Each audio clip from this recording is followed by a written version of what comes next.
Nerds? I'm Tom. Today we're talking about a very simple and straightforward party game called Snakes. This is a hidden role game mixed with trivia. So now that I said those two things, you probably already know how it plays, but just in case you don't, you'll flip over a card, like here I have one here as an example.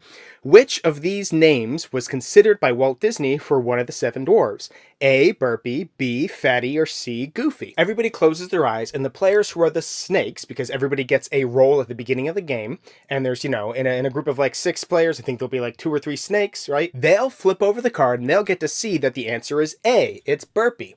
But nobody else knows that. Nobody knows who the snakes are and everything. Everybody opens their eyes, and you have 2 minutes of deliberation before everybody gives their answer. And in that amount of time, everybody is saying what they think the answer could possibly be and why, but the snakes are specifically trying to push people into the wrong direction.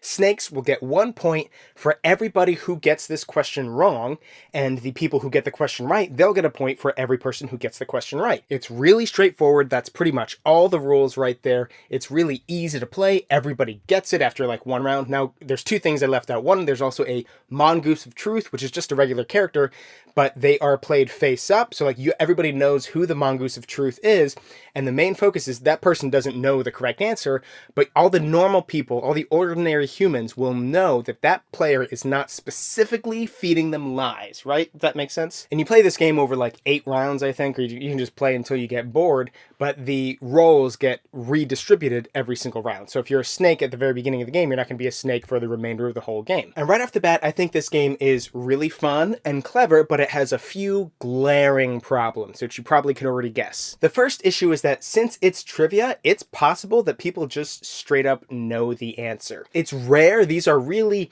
obscure questions, and a lot of the options sound very similar, and you can definitely get to a point where you're like, I don't think it's C. It's kind of between A and B a bit, but then you just made a really good point, so I guess C's back in the game. This game is definitely, if you play it with the wrong people, you're going to have a bad time. That's kind of true for all party games and hidden role games anyways, but it's very possible that like something comes up and we're all like, yeah, we all know what this is. We've all seen this before. I've heard this before. So then it's kind of, then when the snakes are like, no, it's definitely not B, it's C. It's like, no.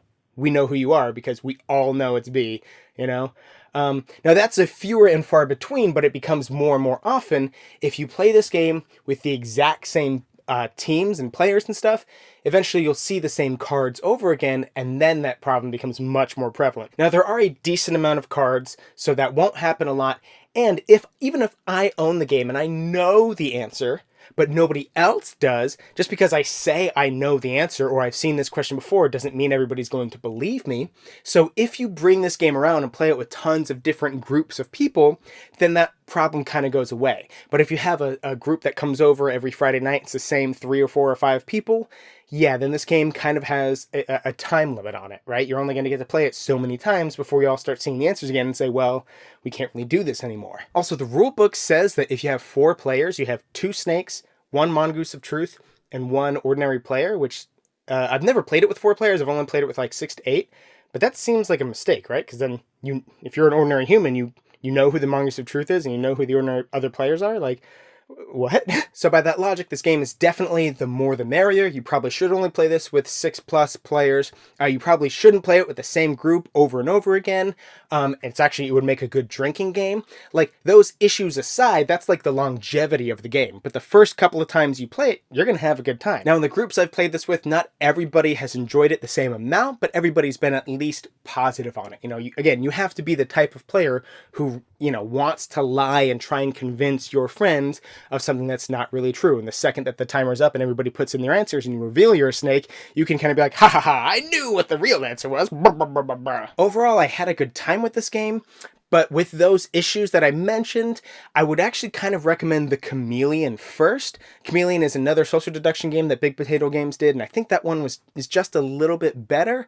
So I'd recommend that one first, and this one second. Again, only if you have a big group and it's not the same group that you meet with every single time. But now that we're hitting the end of the video, I'm going to go ahead and talk about all the links. Down there in the description box, hey, there's going to be a link for this game. There's going to be a link for the Chameleon maybe. I'm going to put a link down there for Doritos, because if you buy Doritos through our link, we'll get like 45 cents if you buy like 200 of them. There's also going to be a link for Game Toppers. There's going to be a button that says subscribe. There's going to be a like. There's going to be a bell. There's going to be a phone number. You can call us. We'll come over to your house. We'll